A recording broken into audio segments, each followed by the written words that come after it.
नमस्कार दोस्तों, ocean network में आपका स्वागत है। मैं हूं ओमकार चौधरी। जब मैंने सुना कि सीडब्ल्यूसी की बैठक पटना में बुलाई जा रही है, तो मुझे थोड़ा-सा आश्चर्य हुआ, क्योंकि आम तौर पर कांग्रेस इस तरह की गतिविधियों के लिए जानी नहीं जाती है। अधिवेशन हो, वो कहीं बाहर हो दिल्ली से, वो तो फिर भी समझ में आता है। और दिल्ली से बाहर भी कहाँ? जहाँ इनकी अपनी सरकारें हों। जैसे हिमाचल है, कर्नाटक है या तेलंगाना है। यहाँ तक कि इनके अपने सहयोगी, जैसे झारखंड में हेमंत सोरेन है या तमिलनाडु में स्टालिन है, उनके राज्यों में भी ये अधिवेशन करने से पहले 10 बार सोचेंगे। जब ये इंडी अलायंस की बैठकों का दौर चल रहा था, तो एक मुंबई में हुई, पहले पटना में हुई थी, क्योंकि नीतीश बाबू उन दिनों लालू जी के साथ थे, तो वहां पर कर ली गई। दूसरी बैठक इन्होंने बेंगलुरु में की, क्योंकि वहां इनकी अपनी सरकार थी कर्नाटक में। फिर तीसरी बैठक इन्होंने मुंबई में की, क्योंकि उद्धव ठाकरे और शरद पवार ने कहा कि हम खर्चा उठाएंगे। चौथी इन्होंने इंडिया अलायंस की, अधिवेशन नहीं, दिल्ली में बुलाई, और उसके बाद कभी हुई नहीं। जो हुई वो औपचारिकता बस ऑनलाइन हो गई, डिजिटली हो गई। अब पटना में अगर सीडब्ल्यूसी की बैठक हो रही है, सीडब्ल्यूसी मतलब कांग्रेस की सर्वोच्च नीति निर्धारक समिति, जिसमें यह तय होता है कि किस मुद्दे पर पार्टी क्या लाइन लेने वाली है।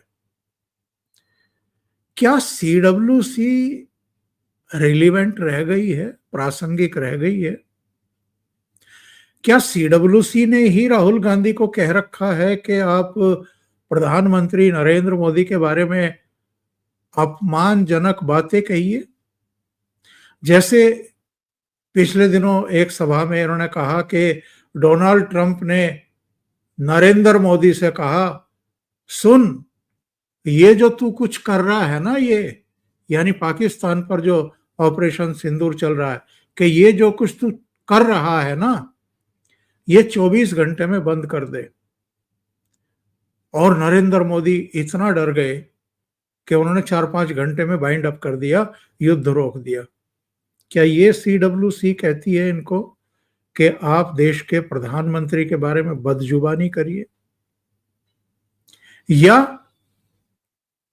भारत की इकोनॉमी डेड है, ये भी क्या सीडब्ल्यूसी में प्रस्ताव पारित हुआ था कि इकोनॉमी को डेड बताइए?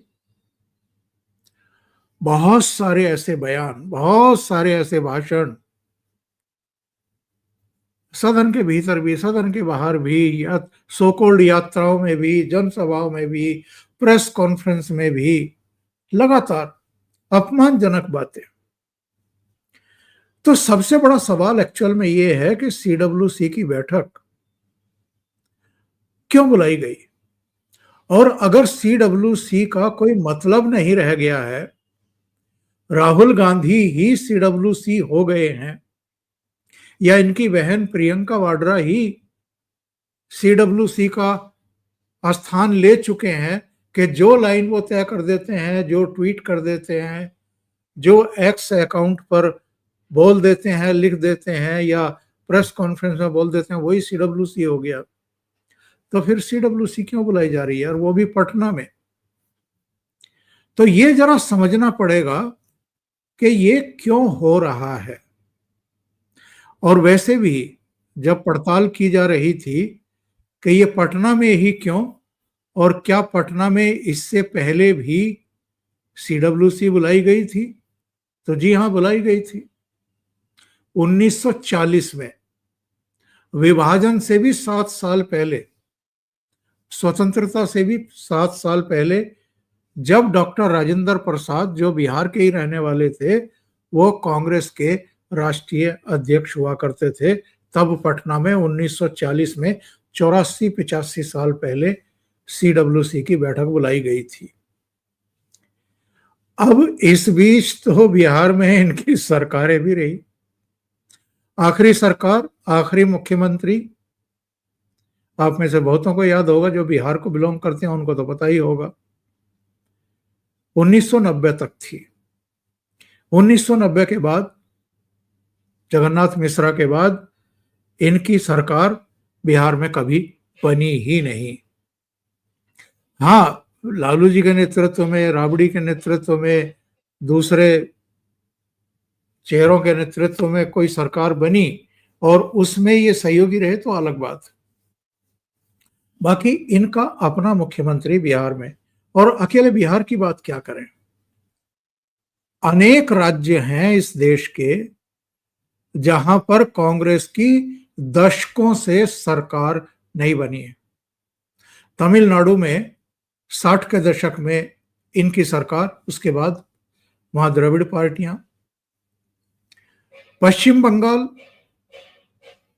वो भी 60 के दशक में, संभवतः 67 तक इनकी सरकार थी। उसके बाद वाम दलों की सरकारें आ गई, ज्योति बसु, फिर बुद्धदेव भट्टाचार्य, 2011 में फिर ममता बनर्जी आ गई। उत्तर प्रदेश में भी नारायण दत्त तिवारी इनके आखिरी मुख्यमंत्री थे 1989 तक। उसके बाद उत्तर प्रदेश में इनकी सीटें लगातार ढलान पर रही, नीचे चली गई, और अब पता है उत्तर प्रदेश में इनकी कितनी सीटें हैं? 304 के सदन में केवल दो MLA हैं। और बिहार में पिछली बार लालू जी की कृपा से ये 70 सीटों पर विधानसभा चुनाव लड़े थे और इनके केवल 19 जीत करके आए थे।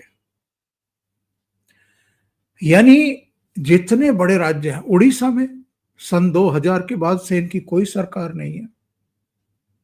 मध्य प्रदेश में 2018 में 15 साल बाद इनकी सरकार लौटी थी और वो भी कुछ समय में गिर गई।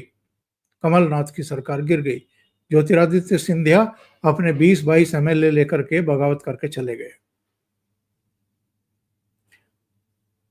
छत्तीसगढ़ में भी 15 साल डॉक्टर रमन सिंह लगातार मुख्यमंत्री रहे, कांग्रेस की सरकार नहीं आई। 15 साल बाद लौटी, 5 साल बाद वो भी चली गई।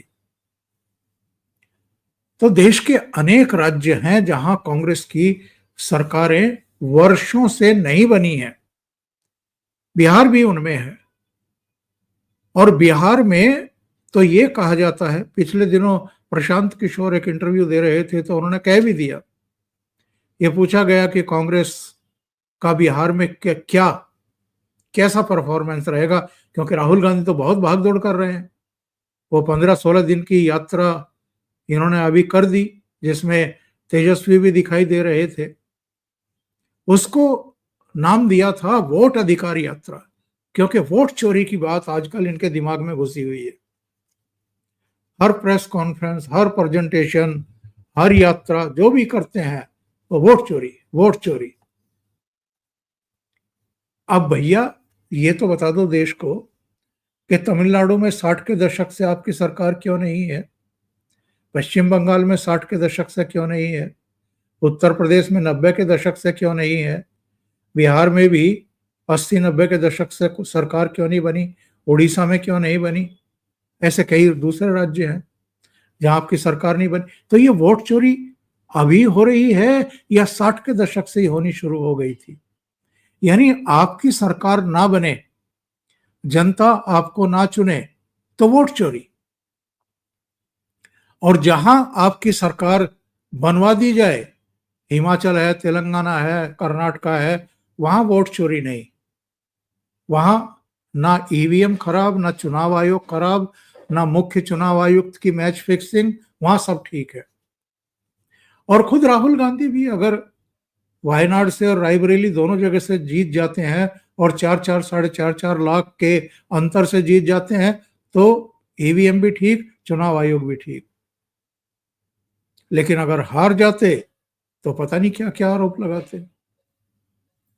तो सवाल ये है कि आप पटना में सीडब्ल्यूसी की विस्तारित बैठक क्यों कर रहे हैं? एक बात तो समझ में आती है कि बिहार में चुनाव है, तो क्या जिन जिन राज्यों में विधानसभा चुनाव होने वाले होते हैं वहां वहां राहुल गांधी सीडब्ल्यूसी की बैठक बुलाते हैं?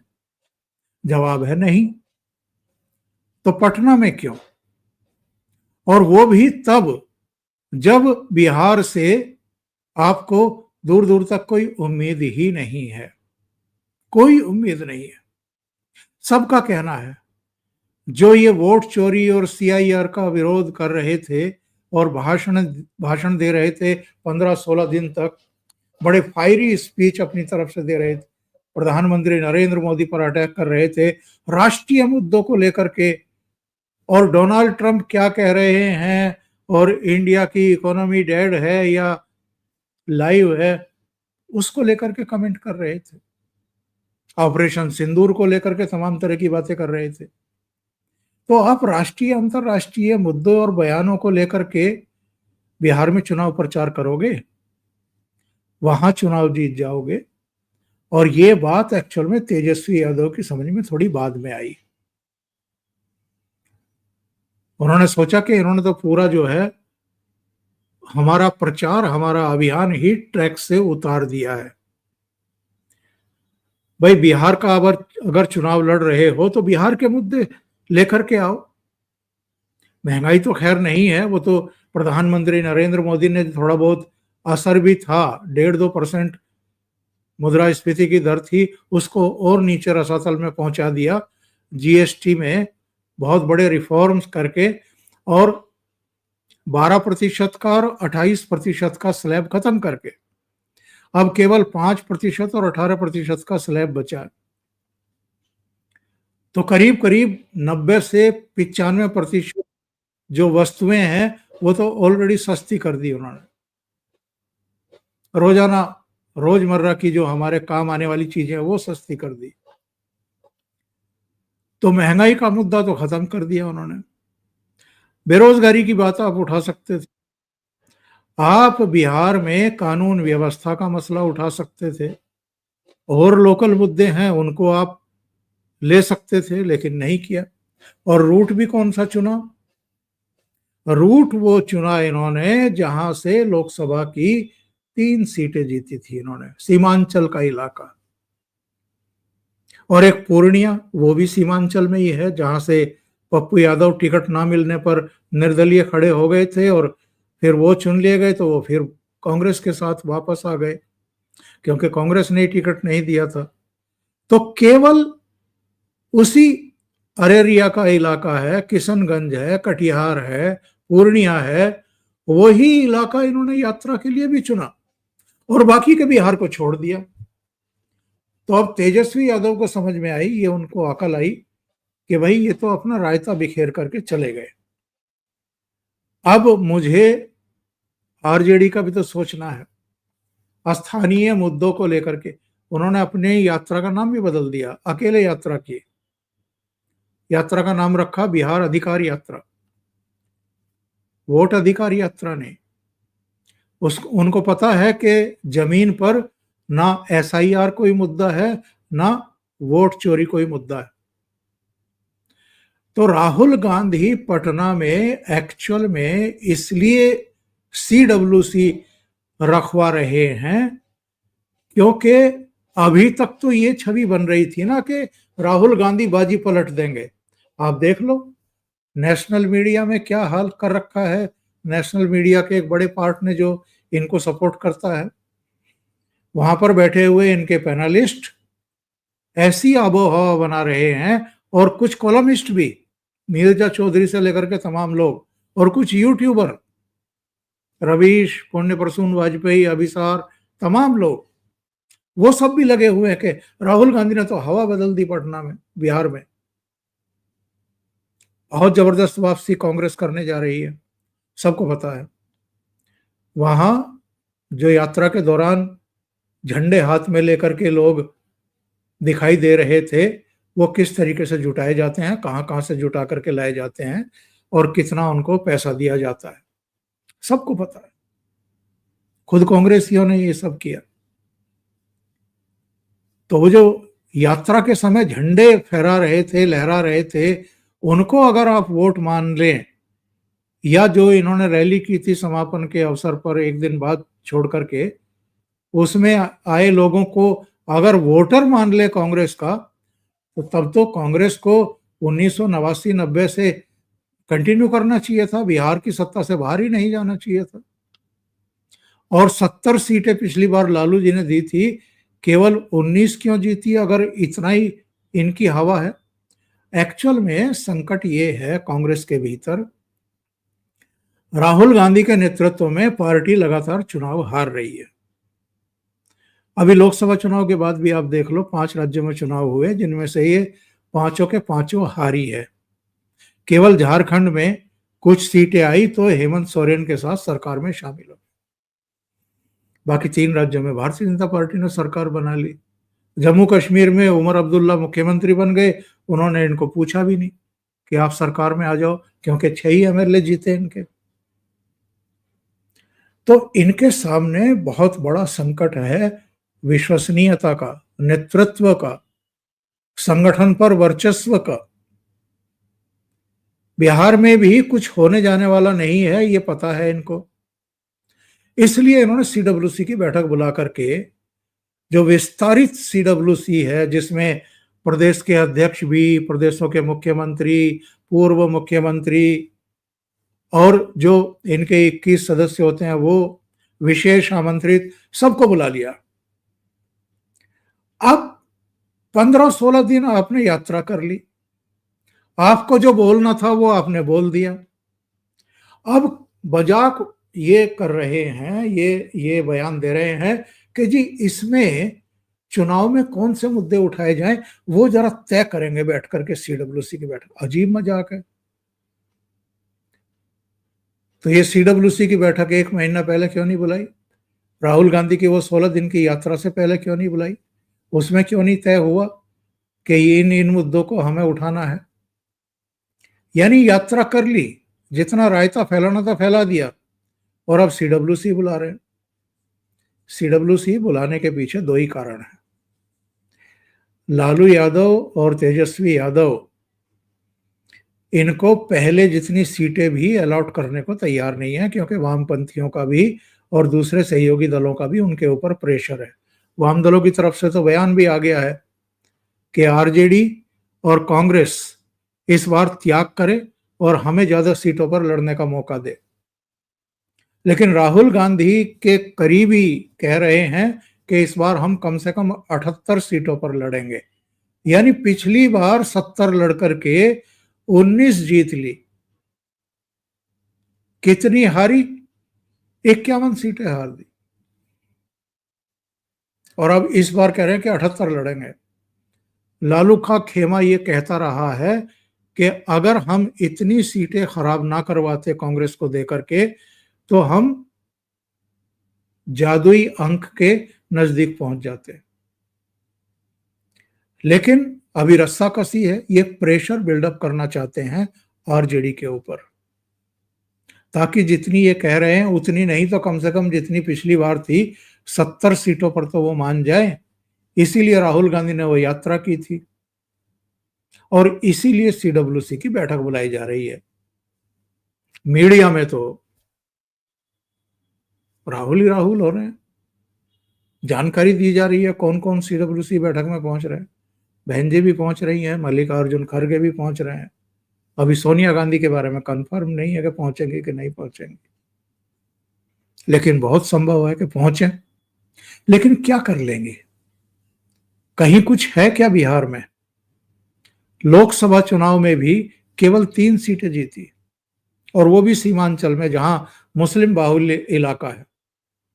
बाकी जगह तो कहीं कुछ है नहीं। तो केवल आरजेडी पर प्रेशर बनाने के लिए, और नंबर 2 ये कहा जाए बाद में जब पराजय हो जाए कि भाई पराजय के लिए केवल राहुल गांधी जिम्मेदार नहीं थे, पूरी सीडब्ल्यूसी पटना पहुंची हुई थी और सबकी बाद में ड्यूटी लगाई गई। सब जिम्मेदार हैं, सामूहिक जिम्मेदारी है पराजय की। कहीं जीत जाए तो राहुल जी, और हार जाए तो सबकी जिम्मेदारी। तो किसी को भी उम्मीद नहीं है कि कांग्रेस कोई बेहतर परफॉर्मेंस करने जा रही है या आरजेडी कोई बेहतर परफॉर्मेंस करने जा रही है, बल्कि लोगों का तो यहां तक कहना है कि महाराष्ट्र जैसी विजय भारतीय जनता पार्टी और सहयोगी दलों की होने जा रही है बिहार में। तो ऐसे में केवल और केवल मीडिया में एक माहौल बनाने के लिए और बाद में फिर जो हम कह रहे हैं वोट चोरी हो गई, उसको प्रतिस्थापित करने और शोर मचाने के लिए। तो अभी के लिए इतना ही। बहुत बहुत धन्यवाद। अगर आपको ये चैनल और इसके कंटेंट पसंद आ रहे हैं तो लाइक करें, कमेंट करें, वीडियो को शेयर भी करें। अभी तक अगर आपने ये चैनल सब्सक्राइब नहीं किया है तो सब्सक्राइब कर लें और साथ में लगे बेल आइकॉन को दबाना ना भूलें, ताकि आगे आने वाले वीडियो और उनके नोटिफिकेशन आप तक पहुंचते रहें। बहुत बहुत धन्यवाद। नमस्कार।